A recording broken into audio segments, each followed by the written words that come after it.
I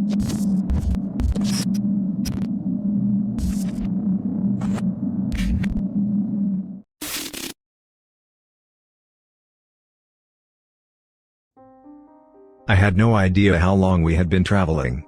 We were sitting in the back of a truck, me, Mama, my little brother Emiliano, and a couple of other people that we didn't know. The driver had been playing music for some of the ride, but it had been silent for a while now, except for the rhythmic sound of the tires against the road. The sun had begun to set and it was getting cooler out. We had been traveling for less than a day, which seems much longer when you're 10 years old and stuck in the back of a truck with no entertainment. Emiliano was beginning to get restless, and not even Mama's games could get him to relax and quiet down anymore. I watched as she shushed him and held him in her lap, rocking him back and forth a bit. She was holding a rosary in one hand and it swung back and forth with her movements. He struggled against her grasp and started whimpering. "Where's Papi?" Emiliano whined.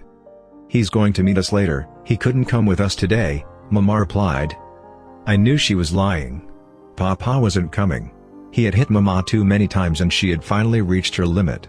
She took us and left without even telling him. She still had a bruise under her left eye from the last time.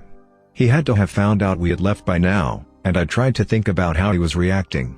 All I could picture was him angry, walking around the house and throwing things, breaking the rest of Mama's good vases. For a split second, I imagined him finding us somehow, pulling up in his truck out of nowhere. Who was going to help us out here in the middle of nowhere? He would probably kill us all. I shook my head, trying to get the thought out. Her answer seemed to calm Emiliano down a bit, and I thought about how people are always lying to children and they don't even know until much later. Of course, I wasn't going to tell him the truth. He was only 4 and probably wouldn't understand. I did still feel bad though.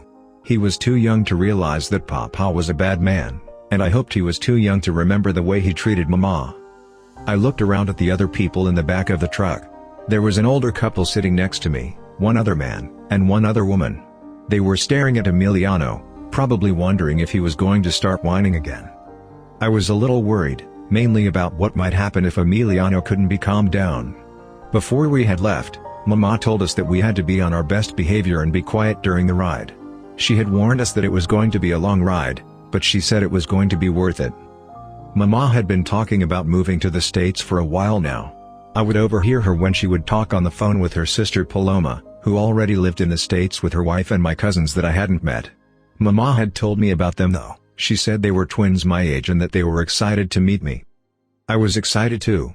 I didn't have any friends back home, because most of the kids' parents warned them about my papa and they were scared to hang out with me.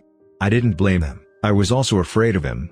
I had seen the things he did to Mama, and now that we had finally gotten away I didn't even want to go back or see him ever again. I was worried that if Emiliano got too restless and began to annoy the other people, that the driver might make us get out of the truck and leave us all in the middle of nowhere. I knew we would die out here alone. I had heard about snakes in the desert, and the heat and lack of water would make it even worse for us. I had seen movies about people dying in the desert under the hot sun. I prayed that for all of our sake, Mama would be able to keep him calm for the remainder of the ride. By the time nightfall came, Emiliano was fast asleep. One of the women in the truck had also fallen asleep and she leaned on her husband's shoulder as he sat in silence, staring at the floor of the truck, his vaquero hat on his left knee. I could see the stars and the moon through the windows of the truck bed cover and I stared at the moon as it followed us while we continued down the road. I stopped myself from asking how much longer we were going to be on the road. I didn't want to annoy anybody and risk us getting kicked out of the truck. I was also nervous being around strangers, specifically adult strangers. Eventually, I too fell asleep. When I awoke, it was still nighttime, and Emiliano was crying. My heart began to pound as I wished that Mama would get him to quiet down quicker. The other travelers were awake now too and the driver banged on the back window of the car. The older woman opened her purse and pulled out a piece of candy, offering it to Emiliano. "Gracias," Mama said as she took it and gave it to him. He shoved her hand away and the candy fell to the floor of the truck bed and slid across it. He started to cry harder, yelling about wanted to see Papa and wanting to go back home. "Emiliano, we're not going home." "Stop it," Mama snapped. "I want my toys. I want my Papi," he screamed. "Quiet," I said. But he didn't listen to me. I felt the truck slow down and come to a stop. I began to feel even more worried now. I could hear the driver's side door open and then slam shut. Footsteps came around the side of the truck and to the back, where it opened. The driver stood there with a flashlight, shining it towards us. I squinted at the sudden brightness. "What's going on?" he snapped. "Sorry," Mama apologized. Emiliano had gotten quieter and was staring at the man, sniffling. "Shut him up, I don't want to listen to this shit. If he starts screaming again I'm going to make you get out. I don't care where we are, you hear me?" He pointed at Mama, who nodded at him but said nothing. The other passengers were silent as well. I looked at the man and noticed he was armed. It made me more uneasy and I started to pray again, in my head, begging for Emiliano to be quiet for the rest of the ride. The man huffed and slammed the door shut, walking back to the driver's side. Soon we were on the road again. Emiliano remained quiet after that, occasionally sniffling and whispering into Mama's ear. I ended up falling asleep, but only for a few minutes again. I woke up to find that the truck was coming to a stop again and I sat up, alert, looking around the truck but everyone was asleep or silent. For a second, I thought we had finally arrived, but it was too quiet. We had to be in the desert still. I listened as the driver got out of the truck. Only this time, he walked towards the front of the car. "Hey, get out of the road!" he shouted at someone. I tried to look out the window, but it was too dark to see anything. I could hear someone say something back to the driver, but it was just unintelligible mumbling. There was another period of silence, and suddenly 3 gunshots rang through the night. The rest of the travelers woke up immediately and looked around confused, trying to figure out what was going on. I looked over at Mama and Emiliano, who were awake now too. "What was that?" Emiliano asked. "I don't know, mijo, just go back to sleep," she replied, kissing the top of his head. "Who the fuck are you?" We glanced toward the front of the truck as we heard the driver yell. There was someone else out there and for a second I felt my heart speed up as I worried that Papa had found us after all and was coming to kill Mama for taking us from him. "Ernesto."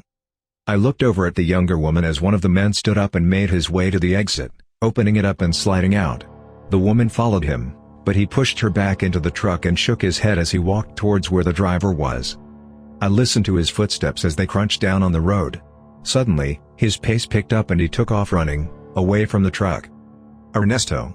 The woman got out of the truck. "Oh my God," we heard her say. Suddenly, the entire truck was rocking back and forth violently and it felt like we might be tipped over.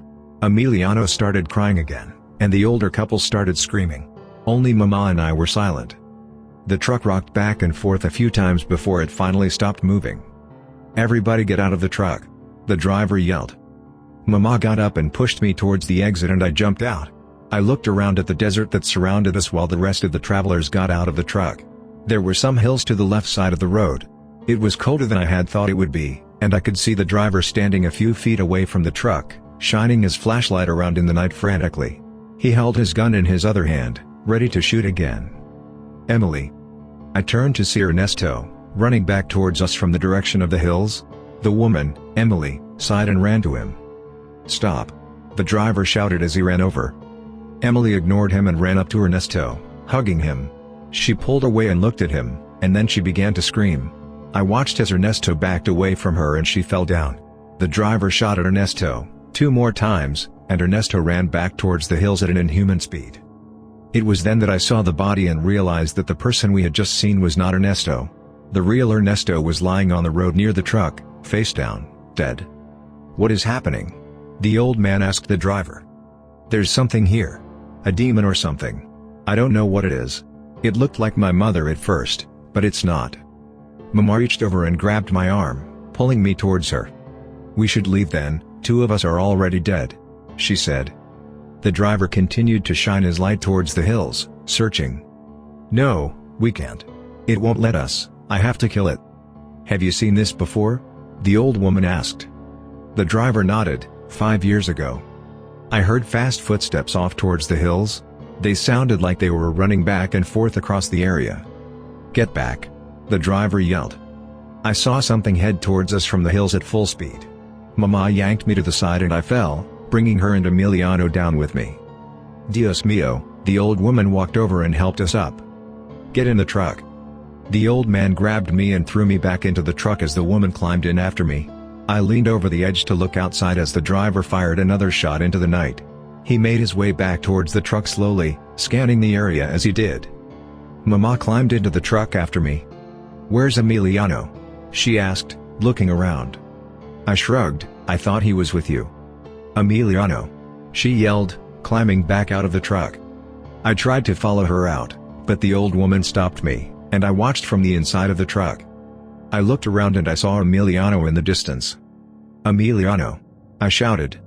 He didn't react. Instead, I watched as he approached someone. The figure took his hand and I watched Emiliano reach for it. "No!" Mama screamed and she began running towards him.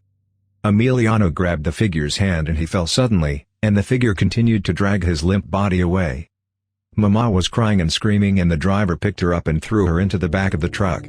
She tried to get out again but he shut the door. I heard 2 more gunshots and then he got back into the truck and drove off. Mama was different after that. We got to her sister's house and she barely spoke or ate. She cried a lot and most of the time I was looked after by Paloma and her wife Esmeralda. It's been 12 years and Mama still doesn't speak about what happened in the desert that night. She doesn't even speak about Emiliano at all. It's as if she never had a second son. We never did find out what it was that we saw in the desert. We tried to ask the driver, but he refused to tell us, and only got angry when we asked. I might not know what it's called or how it works, but I've witnessed it firsthand. There's something in the Arizona desert, and it isn't good. It's evil, and it's powerful, and it can pull you in. I've never told anyone this, not even Mama, but I know why Emiliano followed it. I know what he saw because I saw it too. For a split second, it looked like our father.